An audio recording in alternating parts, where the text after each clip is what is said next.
Switzerland سے بہت اچھی خبریں آ رہی ہیں اور امریکہ اور ایران کے درمیان جو مذاکرات ہو رہے تھے اس میں بہت ہی نمایاں اور غیر معمولی قسم کی پیش رفت ہوئی ہے، اور امریکہ اور ایران نے پاکستان کو بطور ثالث اس کی موجودگی میں اس روڈ میپ پہ اتفاق کر لیا ہے جس روڈ میپ پہ ان کو کام کرنا ہے اور وہ پائیدار امن کی راہ تلاش کرنی ہے، اور یہ جو تنازعہ تھا امریکہ اور ایران کے درمیان اس کو حل کرنا ہے۔ میرا نام اظہر علی خان ہے اور آپ دیکھ رہے ہیں آج کی بات۔ تاریخی کامیابی سے ہمکنار ہونے والی اس لیک لیوسن سمٹ میں ایرانی ڈیلیگیشن نے ان تمام پہلوؤں کا بہت تفصیل سے احاطہ کیا جو اصل میں دونوں ممالک کے درمیان تنازع کی وجہ ہیں اور جن کی وجہ سے ایران اور امریکہ کے درمیان جنگ بہت ہی شدت اختیار کر گئی تھی۔ جو ایرانی ڈیلیگیشن ہے اس نے اس بات پر زور دیا کہ جو اثاثے ہیں ایران کے انہیں غیر منجمد کیا جائے، انہیں بحال کیا جائے تاکہ اس کی معیشت گرو کر سکے، اپنا ساز برقرار رکھ سکے، اور اسی کے ساتھ ساتھ جو بہت ساری پابندیاں جن کا سامنا ایران کر رہا ہے خاص طور پر تیل برآمدات سے متعلق، ان پابندیوں کو نرم کیا جائے اور آہستہ آہستہ انہیں ختم کیا جائے تاکہ ایران بھی پوری دنیا کے ساتھ اپنی ٹریڈ کو بحال کر سکے، ٹریڈ جاری رکھ سکے، اور جو اربوں ڈالر کی ٹریڈ وہ کر سکتا ہے، جو اس کا پوٹینشیل ہے پوری دنیا کے ساتھ، اس پہ عمل کر سکے اور اس کو یقینی بنا سکے۔ اسی کے ساتھ ساتھ جو ممالک ایران سے تیل لینا چاہتے ہیں، ایران ان کو بہت ہی کمپیٹیٹو پرائسز پہ اپنے تیل کو بیچ سکے اور پوری دنیا کے اندر اپنے تیل کی تجارت کو بحال کر سکے،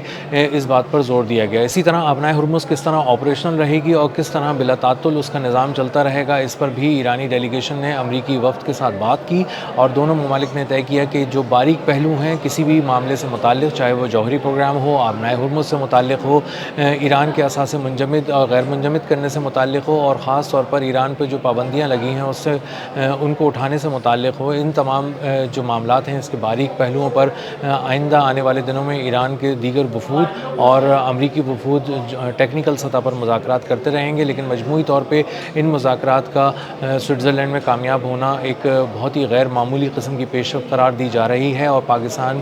کی بہت دنیا بھر میں پذیرائی ہو رہی ہے، اور اس وقت اسرائیل میں صف ماتم بچھی ہوئی ہے کیونکہ نیتن یاہو بہت زیادہ پریشان ہے اور وہ یہ چاہ رہا تھا کہ یہ ساری چیزیں ڈی ریل ہو جائیں، ڈی ٹریک ہو جائیں، لیکن سوئٹزرلینڈ میں جو سارے مذاکرات تھے یہ کامیابی سے ان کا انعقاد بھی ہو گیا، اور ان میں جو معاملات میں کہیں نہ کہیں ڈیڈ لاک ایکسپیکٹ کیا جا رہا تھا وہ بھی نہیں ہوا، اور معاملہ بہت ہی تیزی سے آگے بڑھ گیا، اور اس کا مطلب یہ ہے کہ آنے والے دنوں میں جو دونوں ممالک کے وفود ہیں یہ بیٹھ کر کچھ باریک پہلوؤں کا جب احاطہ کر لیں گے، اس پہ بات چیت کر لیں گے اور اس پہ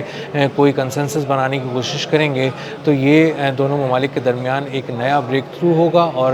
معاملات جو ہیں وہ اس حد تک چلے جائیں گے ٹھیک ہونے پہ جس کے بارے میں کہا جا رہا تھا کہ اب یہ بہت خراب ہو گئے ہیں، لیکن جب اتنی باریکیاں بھی طے کر لی جائیں گی تو اس کا مطلب یہ ہے کہ ایران اور امریکہ بہت ہی غیر معمولی طور پر ایک دوسرے کے قریب آ جائیں گے، اور جو امن مذاکرات ہو رہے تھے یہ کسی طرح پائے تکمیل تک پہنچیں گے، اور مشرق وسطیٰ میں جو ہم جنگ کی آنکھ دیکھ رہے تھے یہ سمٹ جائے گی اور امن کا دورہ ہوگا، اور نیتن یاہو جس وقت بہت زیادہ پریشان ہے اس کو آنے والے دنوں میں بھی لگتا یہی ہے کہ اس کی پریشانی بڑھتی ہی چلی جائے گی۔ اب 60 روزہ جو روڈ میپ ہے، جو نقشہ ہے جو آگے امن کی طرف جاتا ہے اور امن کی تصویر کو بناتا ہے، اس پہ امریکہ اور ایران بات چیت کریں گے۔ بڑے پیمانے پر جو بات چیت اعلیٰ سطح پر ہونی تھی وہ ہو گئی ہے، اب بہت سی چیزیں جو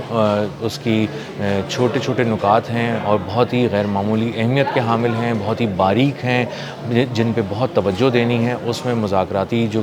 ٹیمیں ہیں وہ الگ الگ بیٹھیں گی اور ان سارے معاملات کو ایک ایک کر کے دیکھیں گی اور اس کو حل کرنے کی طرف جائیں گی، لیکن مجموعی طور پہ جو بات چیت ہونی تھی جس کے نتیجے میں بہت ہی باریک پہلوؤں پہ بھی بات چیت ہو جائے، اس طرح کی بات چیت کو، اعلیٰ سطح کی بات چیت کو مکمل کر لیا گیا ہے۔ اس میں کامیابی کی خبریں آئی ہیں، اور یہ جو کامیابی کی خبریں ہیں یہ براہ راست اسرائیل کے لیے ایک بام شیل سے کم نہیں ہیں، اور بہت ہی بڑا دھماکہ نیتن یاہو کے دماغ میں ہوا ہے کیونکہ اس کی نظریں مسلسل سوئٹزرلینڈ پہ لگی ہوئی تھیں کہ کس طرح ان امن مذاکرات کو ناکام بنایا جائے، کس طرح ایران کو پھر نیچا دکھایا جائے، امریکہ اور ایران کے درمیان جو ایک تنازع ہے اس کو کیسے ہوا دی جائے، کہاں سے حملہ کیا جائے، کہاں سے اس پہ وار کیا جائے ان مذاکرات پہ، اور کس طرح اس کو ڈی ریل کیا جائے تاکہ یہ دونوں آپس میں آمنے سامنے لڑ جھگڑ کر کھڑے ہو جائیں اور اس کے بعد دوبارہ ایک جنگ کا ماحول بن جائے، اور اس سے جو ایک اقتدار جو اس کا ڈولتی ہوئی کرسی ہے نیتن یاہو کی اس کو دوام ملے۔ اگر ایسا ہوتا تو نیتن یاہو کو جواز مل جاتا کہ وہ یہ بات کہتا رہا ہے اور اس کی بات بالکل ٹھیک تھی کہ ایران جو ہے وہ اس وقت بہت زیادہ مسائل کھڑے کر رہا ہے، اور جب تک اس مسئلے کو مستقل طور پہ حل نہیں کیا جائے گا، اس کا مکمل علاج نہیں کیا جائے گا، اس پہ جنگ مسلط کر کے اس کو تباہ نہیں کر دیا جائے گا، اس وقت تک ایران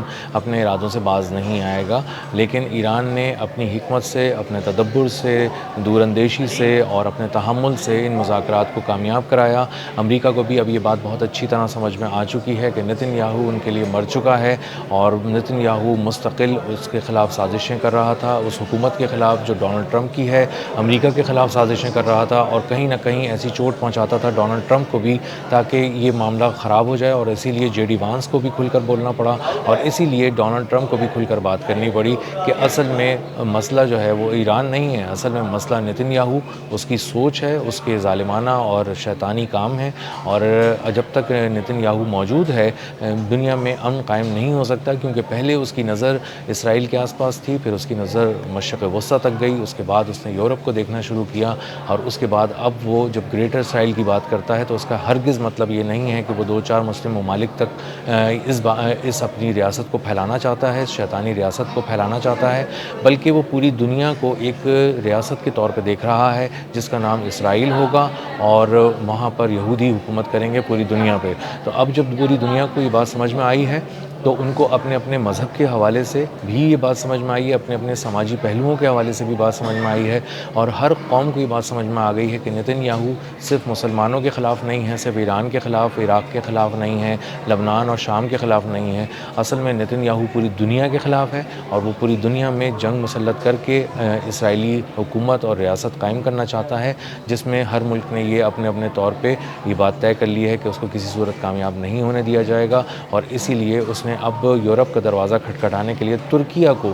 نشانہ بنانے کی کوشش کی، اور مسلسل وہاں پہ قبرص کے پاس اس نے بہت ساری یہودیوں کو زمینیں دلوائیں تاکہ یہودی وہاں پر آباد ہونے کے بعد اسرائیل جو ترکیہ ہے اس پہ زور بڑھائیں اور آہستہ آہستہ اپنا اثر یورپ پر قائم کرنا شروع کر دیں۔ اب معاملہ یہ ہے کہ جب لبنان کا محاذ آتا ہے تو نتن یاہو کو بہت بڑی اور بری شکست کا سامنا وہاں پر کرنا پڑا ہے۔